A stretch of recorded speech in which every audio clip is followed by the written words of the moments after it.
All right, so my name's Neil Sharkey. I'm the Vice President for Research here at Penn State. I'm also a scientist. I'm a researcher in the Department of Kinesiology. My research happens to focus on the musculoskeletal system, on bones and joints. Throughout my career, I looked at the wear and tear on the skeleton, ways to prevent injury of the skeleton, and actually ways to treat and repair those injuries. And I think I speak for all scientists, researchers to say great satisfaction in discovering new things, and even more satisfaction in seeing those discoveries actually go on to help people. And really that's what a lot of science is all about. Certainly applied science is really aimed at solving human problems, but even basic science through serendipity and just the act of doing the science itself and the research very often leads to new things that nobody ever anticipated. And part of the reason we're having this forum today is to actually show some of the things that goes on and just to relate that science is important. So you may know that today, April 22nd, 2017, is also Earth Day. It's also a day for the first March on Science. You probably have to be under a rock if you hadn't heard that there's March on Science going on in Washington today, but also at various spots all around the globe. And that's because there is some growing concern that science is becoming underappreciated. There's actually some negativity towards science, a distrust of science, and that, for me, that's a huge worry. We're all where we are. We all have the conveniences we have are equivalent to even exceed those of kings in the not too distant past. And we take for granted all the things that science and technology has given us. And it's truly amazing.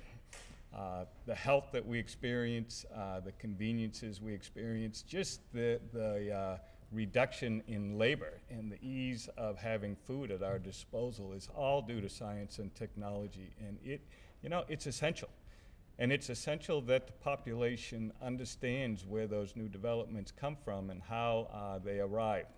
Oftentimes in their pocket, right? In one of these.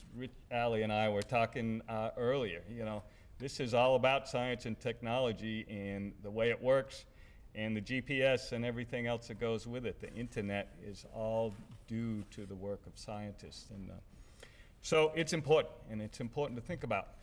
Some of the blame for maybe the less respect that science might be garnering nowadays rests with us, with me, with my peers, with us scientists. We're really good at talking about what we do with our peers in our peer groups. We're often not so good at talking about it with our friends and family and with the population in general. And we need to do a better job of that, and that's, again, part of the reason that we're doing this inaugural event here today. It's been a priority in the last couple of years here at Penn State to try to better communicate what we're doing more regularly. We are training graduate students more frequently in how to relate what they're doing and why it's important in a general way that's easily understandable and not from sort of an ivory tower approach that academicians tend to be kind of good at. We're doing that with our faculty as well, trying to be better able to communicate and more frequently communicate so people really do appreciate what we do, how we do it, why it's in the national interest to do it. And so I hope we gain and make progress in this area as we go forward. Couple other things I want to hit on here. Why Penn State? And Penn State's history. I'm going to read just a few examples of how Penn State faculty researchers have contributed to the public good. We, as a land grant, Penn State is a land grant. What's that mean? That means we were stood up back in the mid-1800s for the common man to advance the common good. And we take that seriously. As I said earlier, our researchers, our faculty, our scientists are in the business of solving problems and helping people. And we've been doing this for a long time, and we've been doing it pretty well here at Penn State. We always talk about You know, I go around and I brag to peers that we have an $836 million research operation. But, you know, that's a nice big number, but, you know, it's great for me to compare to other universities, but it doesn't really tell you much about what the heck's going on around here. So these type of events are really good for, from educational perspective. And for you kids in the audience, you know, work hard in math and in sciences and in school, because this is really exciting stuff. It's fun to do this stuff. You'll see a bunch of people talking today, and they love what they do because this sense of discovery is pretty infectious. And so get your basics in, and you'll be up here in a few years talking to folks about it. So I can't keep all this stuff in my head, so I'm going to read just a few things that have happened at Penn State in relation to science and technology. I'll start with Evan Pugh. All right, so he's actually our first president of the institution back in 1859, and he was a huge advocate, and he recommended adding things to these land-grant institutions, including science, along with agriculture and engineering. And so he really started the ball rolling as our first president. So here's a few things that we've contributed to. The nation's pure food laws, which protect us from eating dangerous food and getting sick, stem partly from the work of Penn State chemist William Freer. Have a building named after him on campus. In the early 1900s, he analyzed foods for government agencies and headed an expert committee whose recommendations shaped the landmark Pure Food and Drug Act of 1906. And that legacy is still with us today, protecting us in the food you eat. In the 1930s, Penn State chemist Russell Marker's work in synthesizing the hormone progesterone laid the foundation for the birth control pill and other medical applications such as cortisones and the various hormone and steroid therapies that we use today. Medical engineering faculty in 1976 developed a heart assist pump to prolong the lives of heart patients, and it was the first surgically implantable seam-free blood pump to receive widespread medical use. Around the same time, a long-life rechargeable pacemaker was developed at the Hershey Medical Center with assistance from the College of Engineering folks here. And you probably take for granted that atoms and the fact that atoms are all around us and that we're composed of those, but it wasn't that long ago. In 1955, Penn State physics professor Erwin Mueller became the first person to actually see an atom in using a field ion electron microscope of his own invention that allowed magnification of more than 2 million times.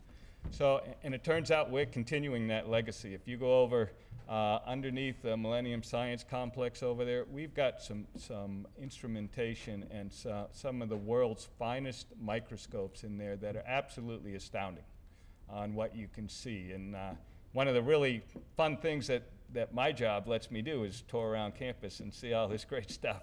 And I'm telling you, you go in there and it just blows your socks off. Early in my career, I did some electron microscopy, but this stuff is like light years beyond what I was using.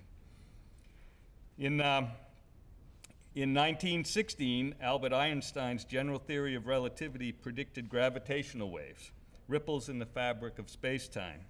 And just this past year, 2015, a worldwide group of researchers that includes faculty from here at Penn State detected the existence of these waves using the LIGO detectors.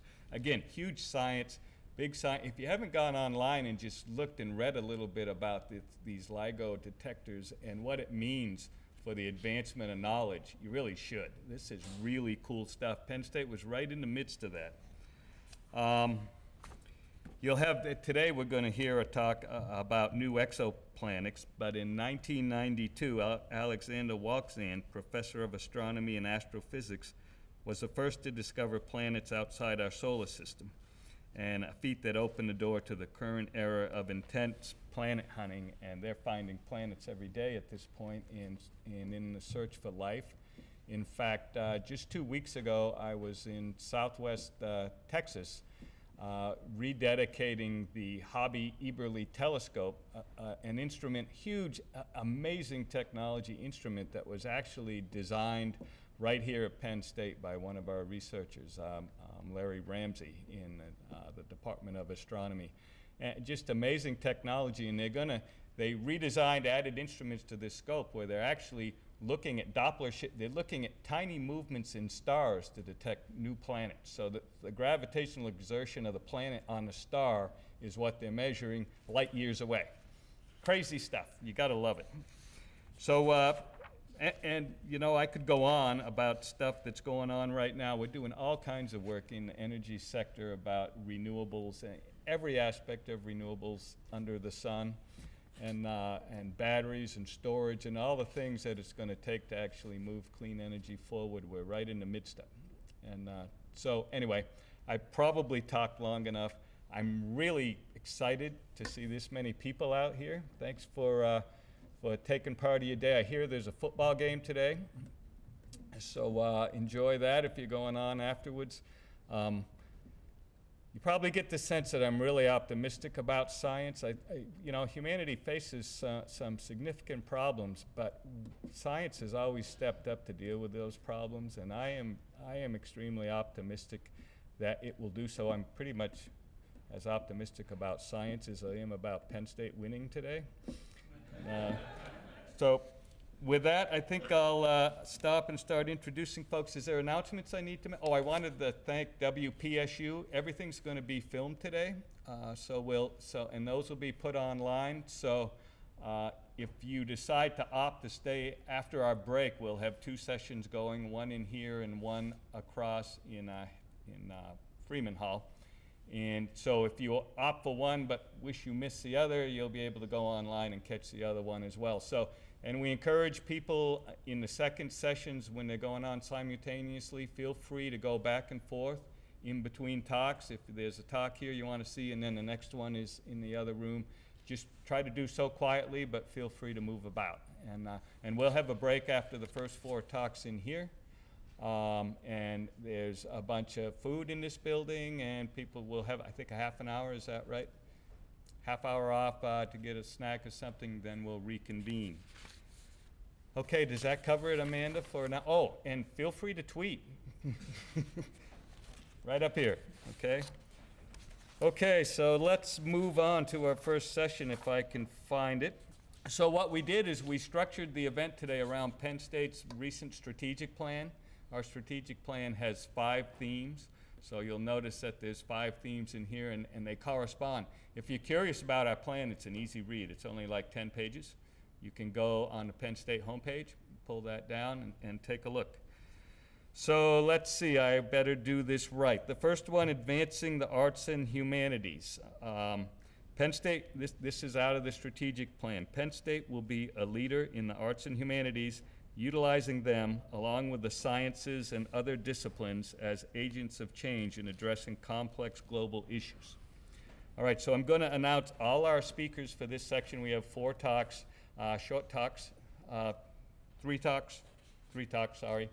And I'll announce them all now, and then they'll just roll into each other to save time, so I'm not coming back and forth all the time. So our first speaker is an Evan Pugh. By the way, Evan Pugh professors are the highest honor one can attain as a professor here at Penn State. And our first speaker, Anthony Cutler, is Evan Pugh University professor in art history. His research specialty is late antique and Byzantine art. The author of numerous books and articles, he has established himself as an international expert on ivory carving with such works as The Hand of the Master, Craftsmanship, Ivory, and Society in Byzantine. Following Dr. Cutler will be Carla Mulford, Professor of English and founding President of Society of Early Americanists. She has published 11 books and over 60 articles and chapters in books on a variety of subjects, and today she will tell about her research for her latest book about Benjamin Franklin. And last in this theme, we have Michelle Villante, I know I butchered your name, Michelle, assistant professor in the graduate program in acoustics and architectural engineering. Dr. Villante leads the research team in the in sound perception and room acoustics laboratory, which focuses on topics related to room acoustic measurement techniques, virtual acoustics, spherical array processing, and the subjective impression of room acoustics, along with other things. So let's welcome Dr. Cutler up to the stage. Okay.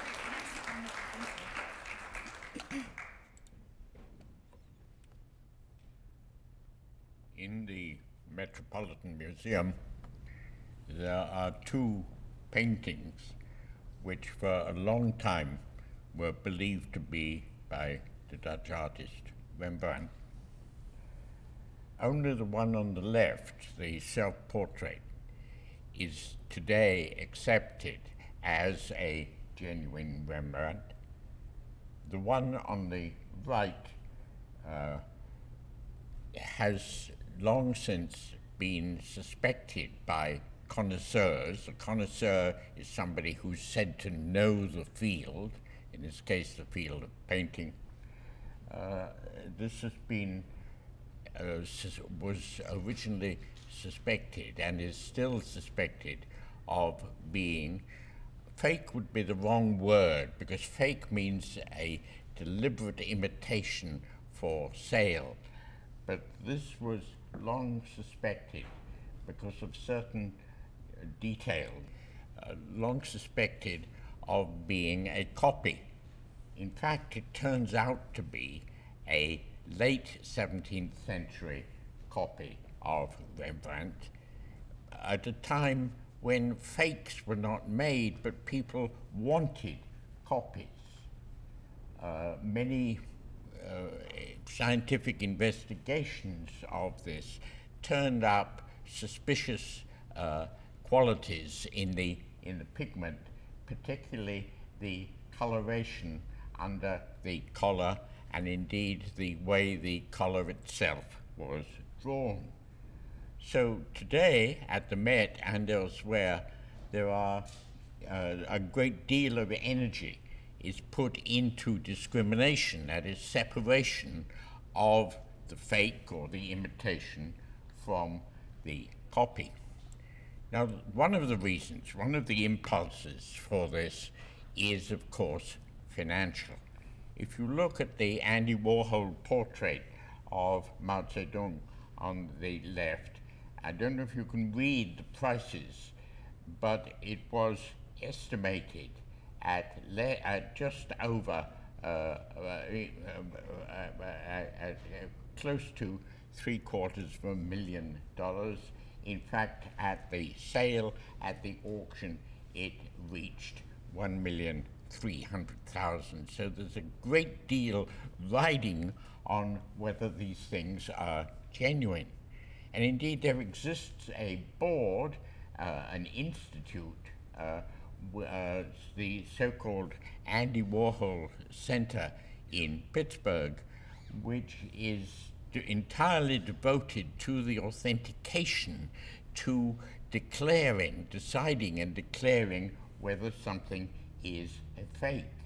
Notice, please, that this is called the name of this institution ends with the word incorporated. In other words, this itself is a money-making, a profit-making institution. Now, connoisseurs, that is, those who know or think they know the field in the way that I think I know ivory carving, connoisseurs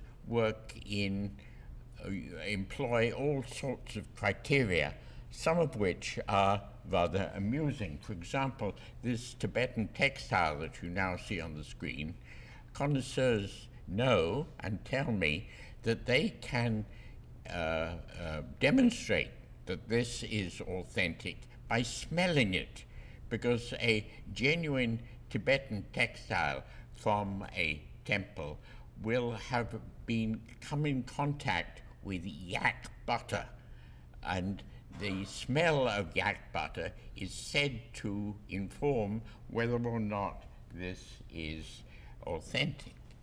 Of course, the question of authenticity is affected by much more than money. Matters of belief, of faith, of religious belief are involved.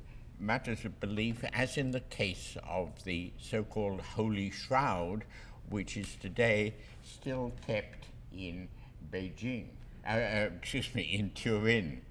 The Holy Shroud is a cloth on which Christ is said to have been laid after he was removed from the cross. And you can just see, I think, the shadow, as it were, of his head and of his crossed arms with the marks of the nails there. Now, were this in fact the linen shroud on which Christ was laid after the deposition, after being taken down from the cross, it would date from between 30 and 33 AD. In fact, radiocarbon dating has shown that it is considerably later, from the late 13th or early 14th century. I want to talk about the field about which I know something, a very rare ivory plaque of Jesus Christ, which was bought by a collector and architect in Madrid. And he wrote to me and said, I'm attaching photographs, please authenticate it, to which I respond, as I always do, I never will authenticate something on the basis of photographs. I have to hold it, I have to examine it. And we had plans to bring it here to Penn State, where there's a great deal of radiocarbon dating activity. But then, of course, one runs up against the problem of the customs who control, quite rightly, the import of ivory into this country. So we couldn't import it. So I had to go to Madrid and examine this. And when I examined it, and this happens incredibly rarely, I could not tell immediately whether it was authentic or not. And so I suggested that the collector take it to Oxford, where there is a magnificent radiocarbon lab, to have it carbon dated. I should say that carbon dating depends upon a radioactive isotope, carbon-14, which dies off, which has a progressive half-life. And they kept it for a year and a half in Oxford, and then discovered that what they had removed, a section that they had removed there, was too small to do a proper testing. So there was no result, either positive or negative, from this. So the collector, in desperation, took it to a carbon-14 lab in Spain, where it came up with an impossible date of between 1661 and 1804, with a 76% chance of probability. Well, this is nonsense. This is absolute nonsense, because either this ivory is a 10th century ivory, when one compares it to a famous example in Paris, one can see how very similar this is to the head of Christ. Is very, very similar, and the way, for example, the collar is plastic, is folded, is very, very similar to the example in Paris. So the Madrid example is either mid-10th century or it's a modern fake. The date that the Spanish authorities came up with a so-called 76% chance of probability is nonsense. So to bring this to a conclusion,